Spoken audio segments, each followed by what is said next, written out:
जिस हिंदुस्तान में सबसे ज्यादा हिंदू रहता है, लगता है वो हिंदुस्तान भी अब हिंदुओं के लिए सुरक्षित नहीं रह गया। इसीलिए अब तक तो यही होता रहा कि रामनवमी का जुलूस हो, मूर्ति विसर्जन हो या फिर कावड़ यात्रा, हिंदू अपने ही हिंदुस्तान में बिना पत्थरबाजी के कोई धार्मिक यात्रा कर ही नहीं सकता। और अब तो जैसे हद ही पार हो गई। जिस हिंदुस्तान में हिंदू नवरात्रि के 9 दिन प्याज लहसुन भी खाने से परहेज करता है, उन हिंदुओं को बालाजी के प्रसाद में चर्बी का तेल मिलाकर खिलाया गया, लेकिन इसके बावजूद लगता है किसी को भी कोई फर्क नहीं पड़ता। इसीलिए चारों तरफ जैसे सन्नाटा पसरा है, क्योंकि लोगों के पास आईफोन के लिए लंबी लाइन लगाने का वक्त जरूर है, लेकिन अपने धर्म के अपमान के खिलाफ आवाज उठाने का बिल्कुल भी वक्त नहीं। दिन रात मुसलमानों को कोसने वालों कम से कम उनसे ये बात तो सीख लेते, कैसे अपने धर्म के अपमान के खिलाफ वो सड़कों पर उतर जाते हैं और अपने धर्म की रक्षा की बात करते हैं।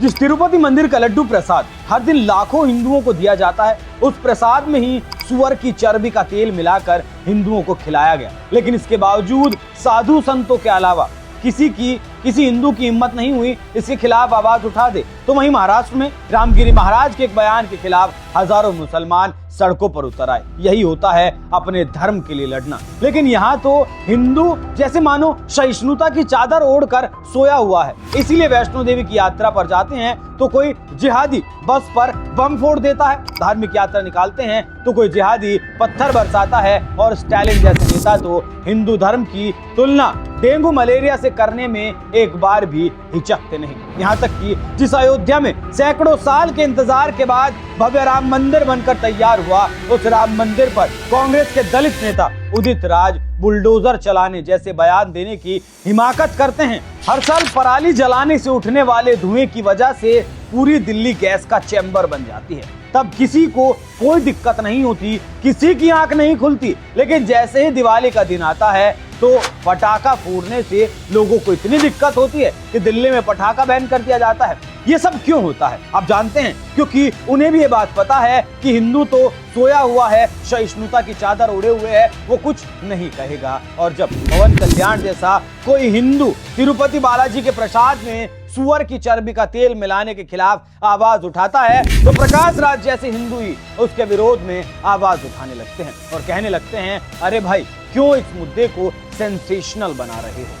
जब सनातन धर्म में ही ऐसे ऐसे लोग पड़े हों तो फिर हमें जाकिर नाइक या फिर जयचंदों की आखिर जरूरत क्या रह जाती है? और अगर आपको लगता है कि ऐसे मामलों में सरकार कोई एक्शन लेगी तो भैया भूल जाइए कि ऐसा कुछ होने वाला है, क्योंकि इस देश में मस्जिद में मुसलमानों की चलती है, चर्चों में ईसाइयों की चलती है, लेकिन मंदिरों में हिंदुओं की नहीं चलती। मंदिरों पर सरकारों का कब्जा है, क्योंकि देश में तमाम ऐसे मंदिर हैं जहां हर साल लाखों करोड़ों रुपए का दान आता है जो सरकार को मिलता है और सरकार उसे अपने वोट बैंक के हिसाब से खर्च करती है। कहीं कहीं तो मंदिरों से टैक्स भी वसूला जाता है, जिसके विरोध में हिंदुओं के सबसे बड़े आध्यात्मिक गुरुओं में से एक स्वामी रामभद्राचार्य ने खुद ये ऐलान किया कि 1857 में जो स्थिति मंगल पांडे की थी, आज वही स्थिति हमारी हो गई है। इसीलिए हम कह रहे हैं कि मंदिरों का सरकारी अधिग्रहण नहीं होना चाहिए, सरकार मंदिरों पर अधिग्रहण समाप्त करे।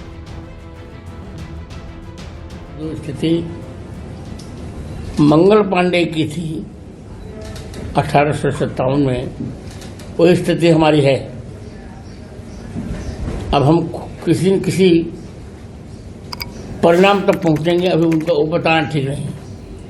सरकारी नियंत्रण में होने के बाद भी इस तरह की घटनाएं हो रही है, इसीलिए हम कह रहे हैं कि मंदिरों का सरकारी अधिग्रहण नहीं होना चाहिए।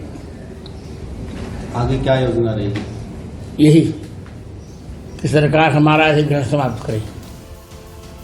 साधु संतों की ये कोई नई मांग नहीं है। लंबे अरसे से साधु संत सरकार से मंदिरों का अधिग्रहण छोड़ने की मांग कर रहे हैं, लेकिन इसके बावजूद सरकार टस से मस नहीं होती। यहाँ तक कि पिछले 10 सालों से तो केंद्र की सत्ता में बीजेपी की सरकार है, जो खुद को हिंदुओं की सबसे बड़ी हितैषी पार्टी होने का दावा करती है। मोदी योगी जैसे हिंदुओं का सबसे बड़ा नेता माना जाता है, लेकिन इसके बावजूद बीजेपी सरकार मंदिरों से अधिग्रहण नहीं छोड़ रही। मंदिरों पर सरकारी नियंत्रण के पक्ष में सरकार मंदिरों के उचित प्रबंधन और विकास का हवाला देती है। अगर ऐसा है तो फिर आंध्र प्रदेश के जिस सबसे अमीर तिरुपति बालाजी के मंदिर का लड्डू प्रसाद लाखों भक्तों तक गया और देशों विदेशों में जाता है, उस लड्डू में सुअर की चर्बी का तेल आखिर कैसे मिला दिया जाता है? क्या लड्डू में इस्तेमाल होने वाले घी की जांच करने के लिए एक मशीन भी तिरुपति मंदिर के लिए सरकार नहीं खरीद सकती थी? अगर तिरुपति मंदिर के पास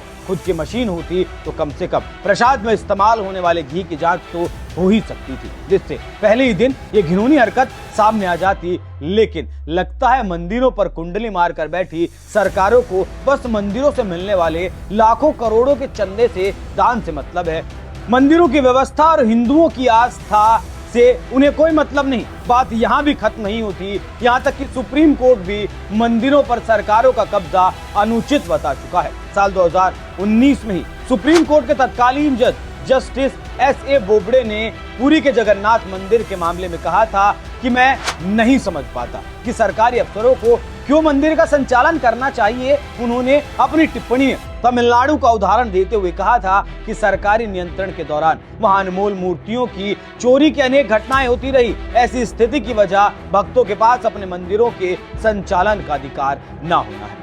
इससे पहले सुप्रीम कोर्ट ने 2014 में तमिलनाडु के प्रसिद्ध नटराज मंदिर पर सरकारी नियंत्रण से मुक्त करने का आदेश भी दिया था। देश की सबसे बड़ी अदालत की टिप्पणी के बावजूद सरकार ने मंदिरों से अपना नियंत्रण नहीं छोड़ रही। खुद पीएम मोदी साल 2023 के अक्टूबर महीने में जब तेलंगाना में रैली करने गए थे तो तमिलनाडु सरकार पर मंदिरों पर कब्जा करने का आरोप लगाया था। जरा सुन लीजिए। साउथ के अंदर खास करके तमिलनाडु में मंदिरों पर सरकार का हक है। सरकार ने कब्जा कर लिया है। मंदिरों की संपत्ति को सरकारी मिलीभगत में हड़प किया जा रहा है।